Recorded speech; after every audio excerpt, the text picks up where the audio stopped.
قرآن میں یہ کہتا ہے کہ حضرت یوسف علیہ السلام وہ قمیص جو گھر سے پہن کر وہ آئے تھے وہ تو اس کے بھائی اتروا کر اس سے لے گئے تھے، تو یہ معاملہ پھر کس طرح بنا؟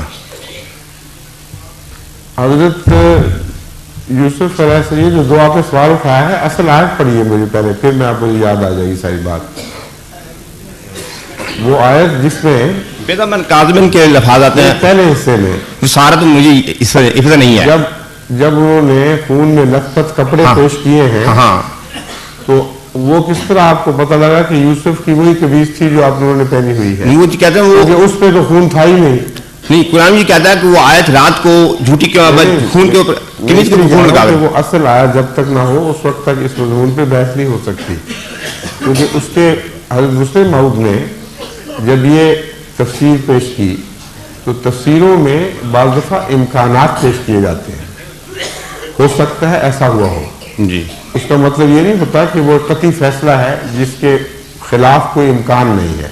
ٹھیک ہے. وہی واقعہ اس طرح بھی پیش ہو سکتا ہے، اس طرح بھی پیش آ سکتا ہے. جی، یہ معنی ہوتے ہیں. ٹھیک ہے. جہاں تک میں سمجھا ہوں حضرت مسلم موعود کا استنباط وہ یہ تھا کہ وہ کپڑے جو انہوں نے حضرت یعقوب کے سامنے پیش کیے وہ خون سے لت پت تھے. بدم کذب، یہ قرآن شریف میں آتا ہے.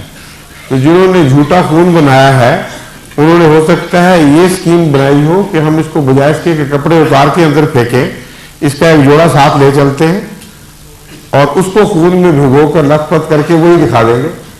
یہ کیوں ممکن نہیں ہے؟ آپ یہ بتائیے مجھے، ممکن ہے کہ نہیں ہے؟ جی ہے نا، ہو سکتا ہے. ٹھیک ہو سکتا ہے. پھر اعتراض کیا ہے؟ ایک مفسر یہ بھی تو سوچ سکتا ہے.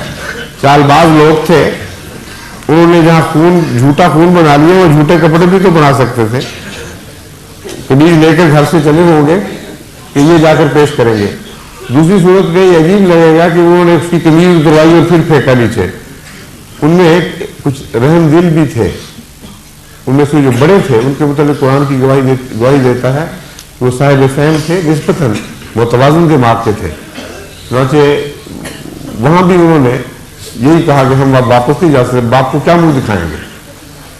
تو اس لیے بعید نہیں کہ ان کی موجودگی میں وہ ایسی ذلیل حرکت نہ کر سکے ہوں کہ کپڑے کھینچ کے اتارے اور اس کو اسی طرح نگاہ پھینک دیا. تو حضرت مسلم موعود نے جو استنباط کیا ہے اس میں معقولیت موجود ہے. امکانی طور پر اسے ناممکن نہیں کہہ سکتے. نہیں، اس پر جو یہ بحث میں نے ایک دو مربیوں کے ساتھ بھی کی تھی، یہ بات پہلے بھی آپ کی سامنے آئی. بحث کی آپ کی عادت ہے تو پھر میں مجھے معاف کیجیے.